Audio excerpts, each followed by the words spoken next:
ನಮಸ್ಕಾರ. ಬಿಎಂ ಟಿವಿಗೆ ಸ್ವಾಗತ. ನಾನು ಭಾಸ್ಕರ್ ಎಂ. ವಿಜಯಪುರ ಒಂದು ಪಾರಂಪರಿಕ ಐತಿಹಾಸಿಕ ಸ್ಥಳ. ನಮ್ಮಲ್ಲಿ ಗೋಲ್ ಗುಮ್ಮಟ್, ಜಗತ್ಪ್ರಸಿದ್ಧವಾದ ಗೋಲ್ ಗುಮ್ಮಟ್ ಐತಿ.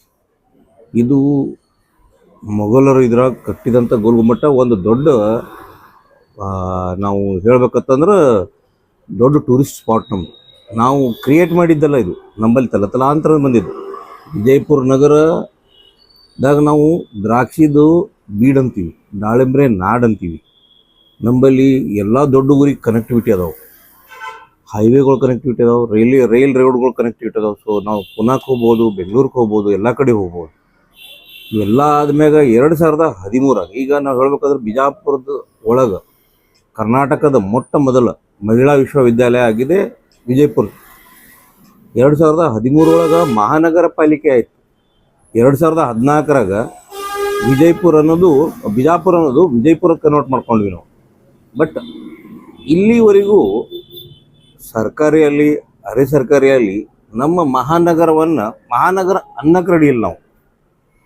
ವಿಜಯಪುರ ಇನ್ನು ಮುಂದೆ ವಿಜಯಪುರದಾಗ ಎಲ್ಲ ಸರ್ಕಾರಿದವರಾಗಲಿ ಅರೆ ಸರ್ಕಾರಿದವರಲ್ಲಿ, ಶಾಲಾ ಕಾಲೇಜುಗಳಾಗಲಿ, ಎಲ್ಲ ಇತರ ವ್ಯಾಪಾರಸ್ಥರಾಗಲಿ ವಿಜಯಪುರ ನಗರ ಅನ್ನೋ ಬದಲಿ ಮಹಾನಗರ ಅಂತೇಳಿ ಸಂಬೋಧಿಸ್ಬೇಕಾಗಿ ನಾ ಎಲ್ಲರ ಕಡೆ ಹೇಳ್ತೀನಿ.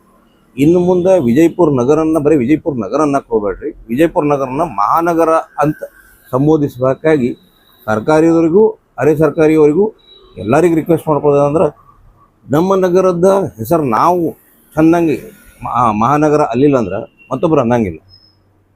ಈಗ ಮೀಡಿಯಾದಾಗಾಯ್ತು, ಸ್ಕೂಲ್ ಕಾಲೇಜಾಗಾಯ್ತು, ಎಲ್ಲ ಸರ್ಕಾರಿ ಇದ್ರೊಳಗಾಯ್ತು ಬರೀ ವಿಜಯಪುರ ನಗರ ಸಂಬೋಧಿಸ್ತಾರೆ. ಇನ್ನು ಮುಂದೆ ಅದನ್ನು ಮಹಾನಗರ ಸಂಬೋಧಿಸ್ತಾರೆ ಹೇಳ್ಬೇಕಂತ. ಮಹಾನಗರ ಪಾಲಿಕೆಗತ್ತಲ್ರಿ ನೋಡ್ರಿ, ನಮ್ಮಲ್ಲಿ ಮಹಾನಗರ ಪಾಲಿಕೆಯಾಗಿ ಇವತ್ತಿಗೆ 12 ವರ್ಷ ಆಯ್ತು. ಮಹಾನಗರ ಪಾಲಿಕೆ ಆದ್ಮ್ಯಾಗ ಮಹಾನಗರ ಪಾಲಿಕೆ ತನ್ನ ಹೆಸರೊಳಗೆ ಹೇಳ್ತೈತಿ ಇದು ಮಹಾನಗರ ಅಂತೇಳಿ. ನೀವು ಅದನ್ನು ನಗರ ಮಾಡಿಟ್ಟಿರಿ.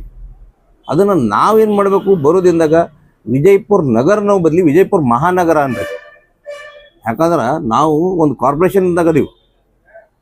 ಅದನ್ನು ಮಹಾನಗರ ಅಂತೇಳಿ ನೀವು ಸಂಬೋಧಿಸೋದು ಮಾಡಿದ್ರೆ ನೀವು ಕೂತ ಜಾಗಕ್ಕೆ ನಮ್ಮ ನಗರಕ್ಕೆ ಒಂದು ಎಕ್ಸ್ಟ್ರಾ ವೇಟೇಜ್ ಬರ್ತೈತಿ.